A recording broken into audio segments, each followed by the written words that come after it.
Hey there, opera fans. I'm Erik Teague. My pronouns are he, him, his, and I'm primarily a costume designer. You may have seen some of my work in different houses around the US, but, fun fact, I'm also a trans man. Ever wondered how alternative identities thrive in the opera world? As someone who makes art for his living, I wanted to explore that question the best way I knew how, by talking to some folks. On this show, I'll speak with other artists who exist under the rainbow umbrella and talk about life, work, and what makes us shine the brightest. So now I'm wearing a new hat as your host for Come As You Are, the podcast that goes beyond the curtain with our industry's amazing artists from the LGBTQ plus community and our allies. Think of this as a virtual coffee hour with some fascinating people whose work you've heard or seen in your favorite shows. Whether singers, directors, technicians, or designers, the thing that we share in common is that we all defy the gender expectations often associated with our industry. So grab yourself a cup and join us for a good story. I have the distinct pleasure today to have with us someone who has made an indelible mark on the opera world. You have seen her work all over the globe at houses like the Met, La Scala, the Bolshoi, Covent Garden, Munich Staatsoper, Paris Opera, Lyric Opera of Chicago, English National Opera, Washington National Opera, the Kennedy Center, and of course, the Glimmerglass Festival. Believe me, this is but a sliver of her body of work and her accolades, but I am pleased to call her a great colleague and friend. Please welcome to the program, Francesca Zambello. Thanks for being here. Erik, I'm so happy to be with you. You're the best. It's great that you've been able to carve out some time for us today, so we're deeply thankful. Here at Come As You Are, we like to introduce our identities and our orientations up top. For example, I'm your friendly neighborhood trans man with he, him pronouns. How about you? Francesca Zambello, and I use she and her. So, would you mind telling us a little bit about where and how you grew up? Sure. Wow. Okay. Well, my father was Italian, my mother American. She was an actress, so I was around the theater at a very early age. I grew up in New York City and uh, attended the theater a lot, went with her to the theater a lot. And then when I was 11, my family moved to Paris, France because of my father's business. He worked for TWA, the airline, and with defunct.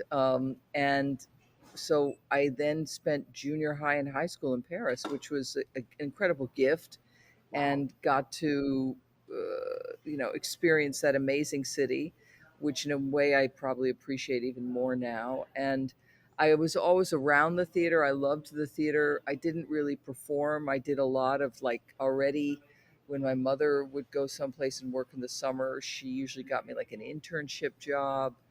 And that really led me to thinking about life as a director at an early age. I was already, putting on shows in the basement and making puppets and all those things that I think a lot of directors do at an early age because you're thinking about the whole story.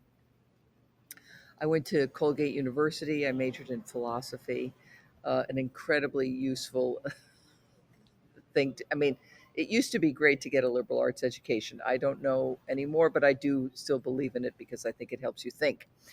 And then I launched into the world. I knew I wanted to be a director.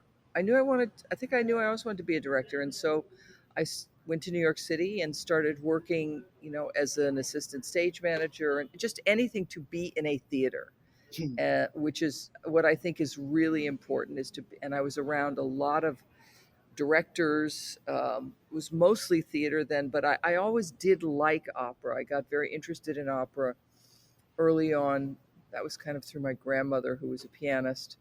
And then on my father's side, the Italians always had, Puccini and Verdi going. And so I Sure. think it was just in my blood in some way. And it was interesting in New York at that time. I'm talking in the late 70s. Theater was either extremely experimental or very naturalistic. And so I ended up going back to Europe and going to work in opera houses as an intern in Frankfurt, especially. And then, it was sort of one of those things where I knew that I wanted to direct, and so I started getting jobs as an assistant to different people. And that was just invaluable to me. And then, I can keep going. And then it was like, Yeah, then I sure. got a job finally in my mid 20s working at the San Francisco Opera as what's called a house director or a house assistant, where you work for a lot of people. And of course, being in a major opera house was an incredible eye opener. And from there, I met a very famous director named Jean Pierre Panel, who's French, who brought me to Europe. And I worked for him for a number of years abroad in opera houses, particularly in France and Italy. And then by then, my own career as a director was getting going. I was getting a lot of small jobs.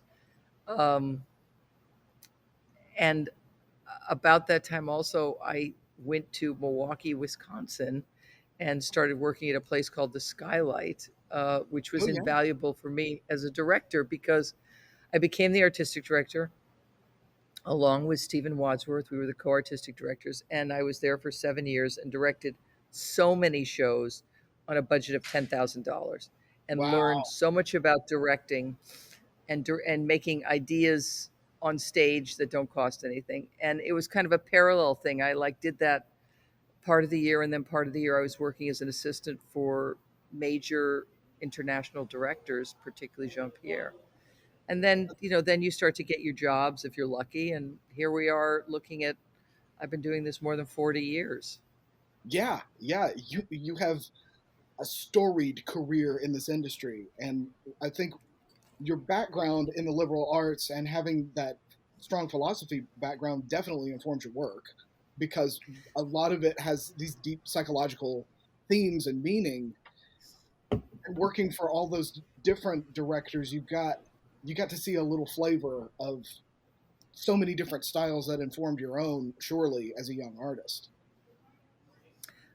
I think I think the best thing when you're starting out or the first 10 years of your career in the theater is really knowing how to watch and learn from other people and interpret it for something that is your own.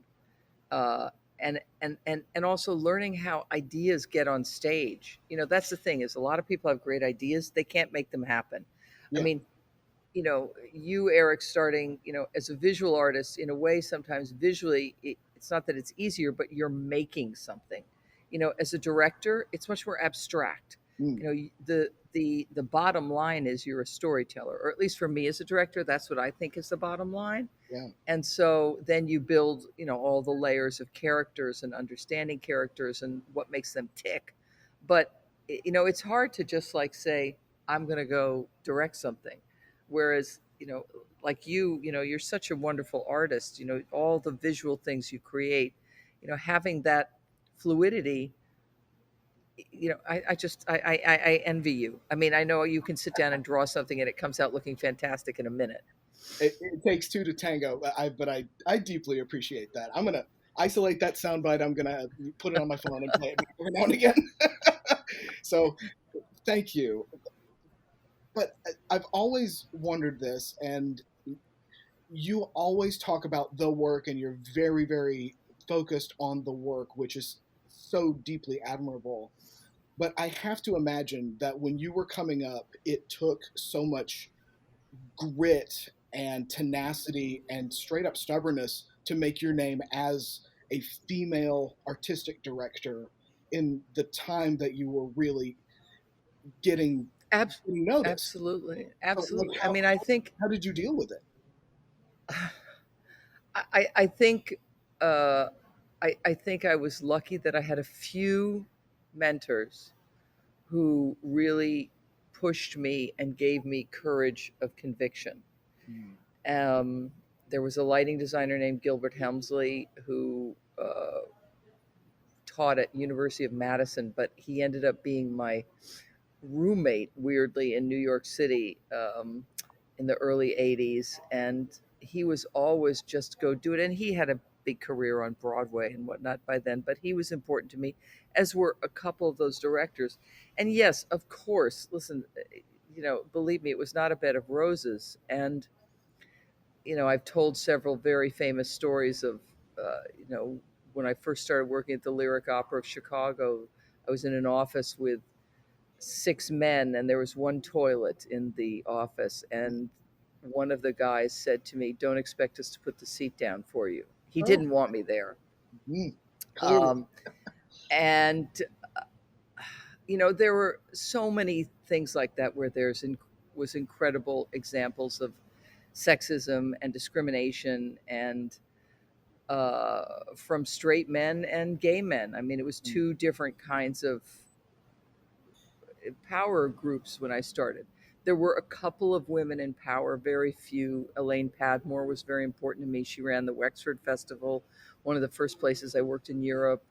Uh, and then, of course, there were men who supported me and helped me. Notable general directors like Ugal in the Paris Opera, and David Gockley at Houston Grand Opera, later San Francisco, and Nick Payne at Covent Garden. But, of course, and I think that's why from an early age, when I got as a director, you do have a little power, so to speak, and so I always felt it was important to try to find female collaborators, to cast a black artist, mhm. to try and help others who I knew were facing discrimination. And I think some of it, particularly in my late 20s and early 30s, maybe it was more subliminal, but I saw others who weren't in what was, considered the ruling class. Yeah, And I think I always had this mentality of how to try and help others on the way up.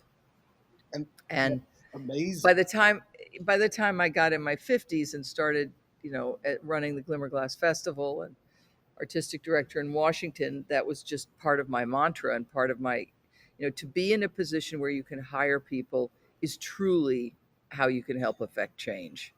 Um, because hiring and putting people in front of people is what is so important.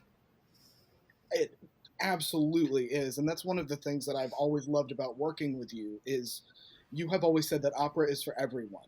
The art form should be accessible and it should be understandable, and people who think that their class or their orientation or their race is somehow barring them from entry, that's just a fallacy.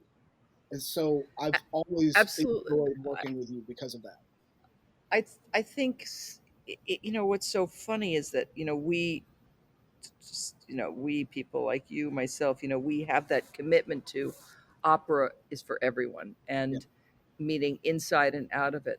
But, when you look at a lot of the historical roots, of course, part of opera came from the court class, but also, I mean, what was the Magic Flute?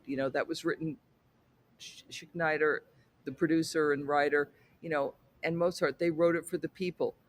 Mostly, Verdi, when he was writing, for a popular audience. Rossini, they were writing for popular audiences. yeah, So in a way, it's like we were there and then we went away from it, you know, yeah, and that the 20th century made class an issue in classical music.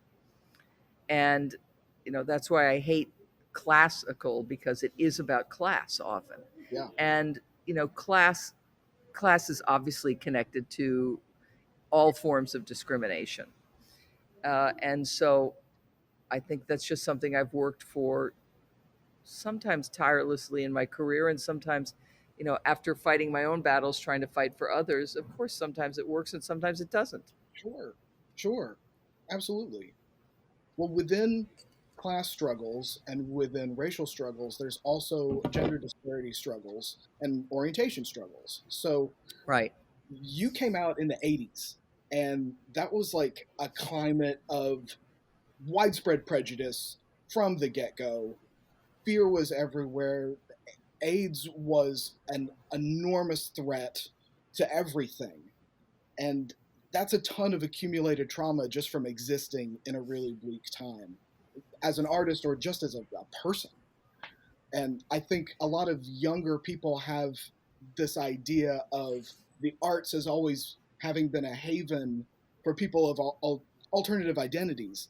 And was that always true? Did you ever feel like you really needed to be careful about sharing yourself at work? A, a lot of people who I know in the 80s, uh, like I was always gay. Yes, I was straight. Yes, I had boyfriends, but I think I was always gay. So I never hid it. Uh, I don't know if I trumpeted it, but I feel like I went through, the feminist and women's revolution of the 70s, Yeah. the 80s being somewhat in the gay revolution, and then, of course, experiencing AIDS. And that's when I was living in San Francisco. So it was um, full on trauma. Uh, and experiencing that and the discrimination and hate against gay people, of I think it made me always be like, well, why would I hide this? You want to show that you are just like everyone else. And so I think that the discrimination that I faced for being gay, um, you can't hide it. I mean, even now when I meet people who are gay, I feel like, and they're not out, I feel like, what century are you in? Right. And I think that I think that all you do is hurt the society around you if you're not true to yourself. Um, and so I certainly am respect many trans people who are coming out now more publicly in our field. Uh, I think it's kind of the last barrier or frontier in our field. Uh, and I think we're trying, I think we're trying to figure it out. I'm proud in Washington that, for example, we've started this thing called the True Voice Award, that is for a trans singer. It's a cash prize, and then we include them in activities of our Young Artist program. I'm certainly proud that I've hired a lot of trans people for jobs, Yeah. For real. in various for in various companies, and I think, I mean, it's not as simple as let people be who they are, but it is as simple as that sometimes. You know, Yeah. the when part of music and theater is merit. And so when people merit it, then we should be making sure that they have the opportunities. Look, we're not at a Pollyanna world where there's no discrimination. Let's be serious. There's still Yeah. a ton of discrimination and a ton of change that has to happen in society on so many levels. But we're in a pretty big revolution right now and have been for 2 years. Yes. It's enormous in the way that the world has opened up in so many ways. Because when we started working together, I wasn't talking about my transness to anybody I worked with because Right. I still had that mentality of, well, your career's gonna disappear. I mean, these are famous people that you're talking to. You got to keep that stuff buttoned up and just do the work. So that Right. was But what I was mean, coming I up. think it's like, I remember when you told me, I was like, oh, okay, fine. I didn't even know. So it was like, okay, next. Um, but I do think, I think that, everyone has to make their own decisions like that. And I think I understand your fear and anxiety. And that's why, in a funny way, on certain issues, like the gay issues, like I find sometimes younger gay people, they don't understand what a lot of us went through for them. They're Yeah, quite blasé about it. And yeah. I'm sure you now have gone through so many things that those who come after you hopefully will be grateful. Uh, I hope it's easier for somebody coming after me. Like right, if if I'm old Grandpappy Teague one day telling war stories about having to stand up in a court in my hometown and uh, lobby for a name and a gender marker reassignment, like right. write an opera about it. That'd be cool. But like, I hope that it's just an easy, commonplace, accepted norm at one point because it is. It just your reaction to me coming out to you is just the pinnacle of what I wanted. I wanted it to be a non-issue, and so I hope that it's eventually a non-issue. Just like I think in many ways being gay has become a non-issue for most of the civilized world. Well, the civilized world, yes. I mean, we still have to keep working for so much of the world where uh, there's not gay equality, let alone equality for women. I mean, look at the huge backward steps that we've taken Yeah. recently in Afghanistan and places where women can't even go to school. Yeah. So but I think that all of these things in a way make a heightened awareness in the educated world of how they weren't thinking about certain things, Yeah. whether it be race, gender, class. I think the most important thing about really this period of change in America has been about awareness. Unfortunately, the result is also about division, Yeah. and that we are a more divided culture. The more things have come to the surface, the more divided we have become. Yeah. And that will be the rift that we'll have to bridge. Yeah. And it's a constant fight for sure. Absolutely. And I think, But go ahead, go ahead. sorry, and I was just going to say, but we have a tool in that we are artists. So, like, we have a way to fight these things. We're very lucky about that. That what we do can be a way to make a bridge, a way to induce conversation, a way to show to people, oh, look, a gay woman did that. Oh, look, a trans person did. Right. I didn't even know. Oh, okay, I liked it. Okay, fine. You know, whatever. You Yeah. know, and then it allows people to discuss. And I think that those are the best things about being in the arts. Art lets you get outside of yourself enough to be a critical thinker without, yes, you can be moved by the emotions of the stories, but sometimes that removal helps to sort of suss out your own emotions with things. Well, so with so many social issues and you produce lots of work on hot topic items, how do you choose which pieces to support? Well, well, of course you can't do everything. I Right. mean, I think when you do something, you have to commit to it pretty deeply. So I'm very proud about certain projects that I think we have dug deep on. I mean, you've been around Glimmerglass when we've done, you know, strong commitment to, for example, prison reform work at Attica that we've had going for so long, or commitment to youth by creating theater for them, by them, with them. Um, Perhaps more out there, operas we've commissioned like Blue, which now, is being performed everywhere. That's an opera really about police violence against young black men, but also how does a family heal from that in a community, or not heal, and the responses. And that's a piece where it's like you we commissioned it, you stay true to it, you produce it, and now actually in Washington we've just made a recording which is being released at the end of this month, That's awesome. and um, a film, an accompanying documentary. So I think it's like I said, like this True Voice Award. Yeah. I mean, I don't think you should dabble. I think you should make a commitment and like follow it through. So we were lucky that several people came to us with the suggestion of it, and that we followed through on it. Or I think it's like don't do half-baked projects. Yeah. Commit to them and do it all the way, but you can't do everything. Yes. You can't be the reformer for everything.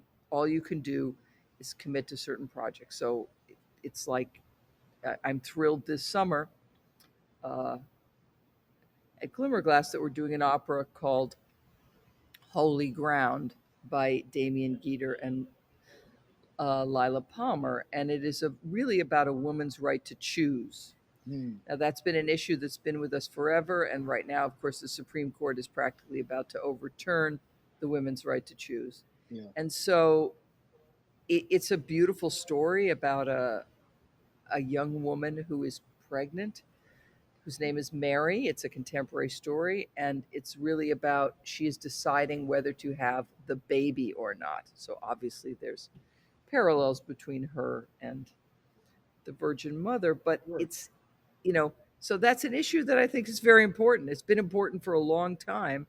And it's like, you just, again, want to create things where people can think about it and talk about it. And I think, you and I together are working on a wonderful piece this summer called Jungle Book, Yeah. which is an opera, a youth opera, written by Kamala Zankaram and Kelly Rourke. And, the first questions we asked ourselves, with you, Eric, was like, well, does Mowgli have to be a boy or a girl? Can Mowgli just be gender neutral? Yeah. Isn't that better for, for kids? Why do we have to make everything so gender specific in theater, particularly that we're putting in front of kids? And it's funny, Jackson, my son, who's 13, I said something recently about somebody, and he said, "Oh, you shouldn't say that. You're supposed to say they're non-binary." And I'm like, oh, "Okay, Jackson, thank you." And I thought, well, I guess his school is doing a good job in one direction. Uh, Thanks, Jackson. yeah, I mean, he was calling me out on. I can't remember what I said, and I thought, that's the thing where you do see generational shifts, and I think, something like we're doing this summer together with Yeah. Jungle Book is again a way to enforce for kids that all kinds of sexual choices are acceptable, because it's not like there's these sort of strong sexual divisions. I mean, ultimately, it's a piece that's about community and acceptance, Right. and accepting, you know, in the original, accepting an outsider into the world there. And I think that's acceptance is obviously one of the most important things that we can teach kids now. It's so powerful. Jungle Book is so much about finding your pack and being part of a group. And I think everybody, no matter what their life experience, has that moment of finding your people. Right. Because not everybody comes with like a blood family that is connected with your ideas or is into what you want to do. Even my cisgender colleagues who are artists in very non-artistic families, like Right. you, there's a shared experience of otherness there, and for kids to see something that incorporates a story like that that turns out well is so crucial and so important. And I've always liked that you understand engendering a love of the arts comes from day one. Just like Oh, you had day yeah. one arts exposure, all kids need that. I think that that's been one of the most gratifying things about uh, a leadership profession, not just a director, but running a company, is you can make a commitment, as we have uh, in Glimmerglass, to youth for most of my tenure, to produce works, new works for them with living composers, living librettists, so that they see that opera is not a dead art form. Yeah. It's not just something that was written before, but that the creators are alive and well, and that they're in contact with all the artists and designers.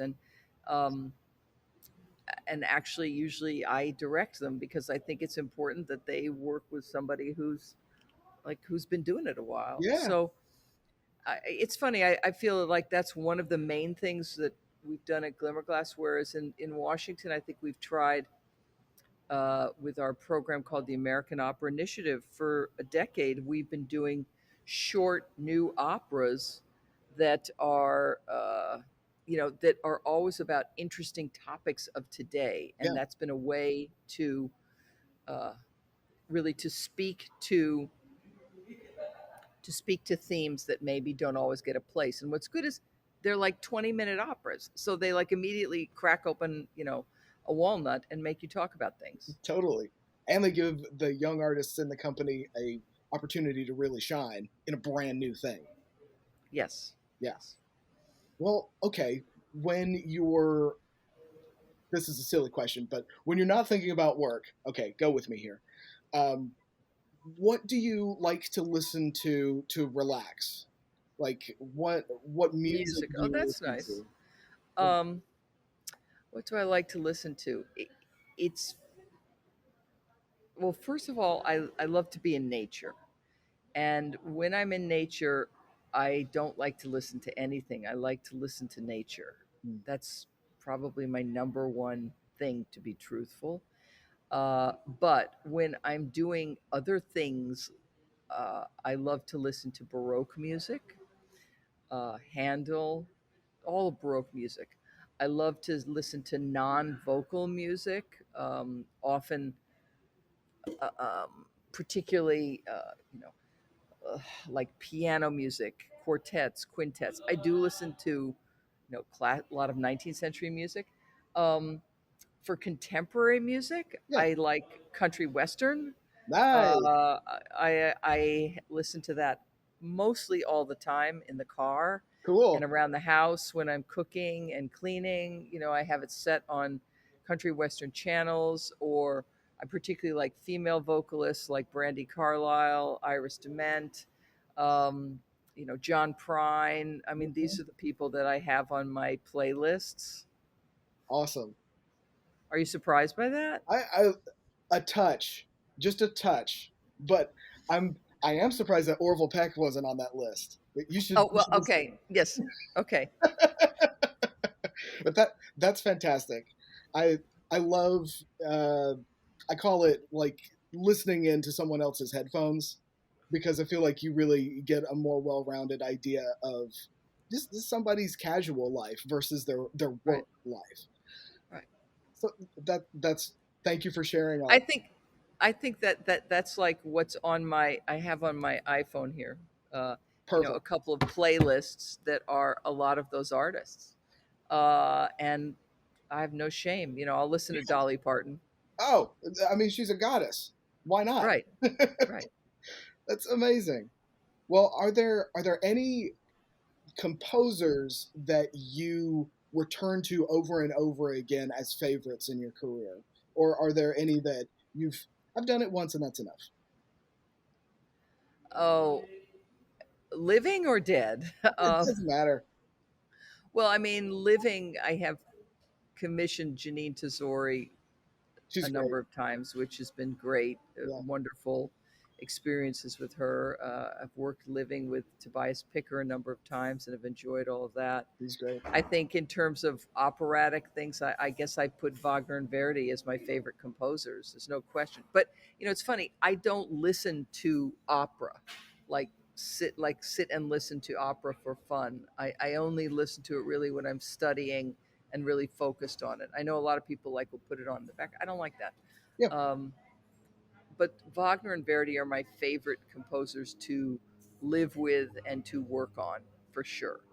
And I'm sorry not to have directed all of their works, and hope someday that I might finish the canon and do the ones that I haven't done. yeah, you're not done yet. No, You got plenty of time left. Well, you got to make the time count. I will say that's really important in this profession, is that you can't let this profession take over your life.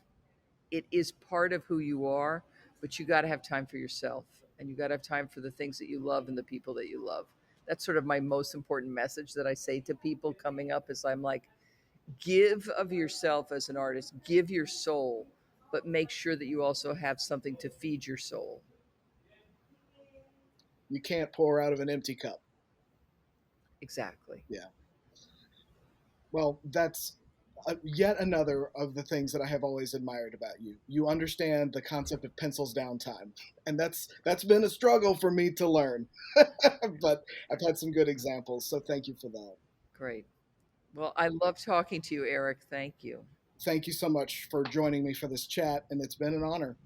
Pleasure is mine, and I love working with you, and I'm happy to see your career flourishing. Thank you so much. So, if you, the listener, would like to keep up with Francesca, good luck, I say to you. But her website is a great place to start, francescazambello.com. You can also see pictures from some of our other works together at my website, ericteaguedesign.com, and Operageist on Etsy and Instagram. A huge thanks goes out to the team at the Atlanta Opera for making this podcast possible. And as always, y'all means all. So come as you are, and your spotlight is waiting. Bye, y'all.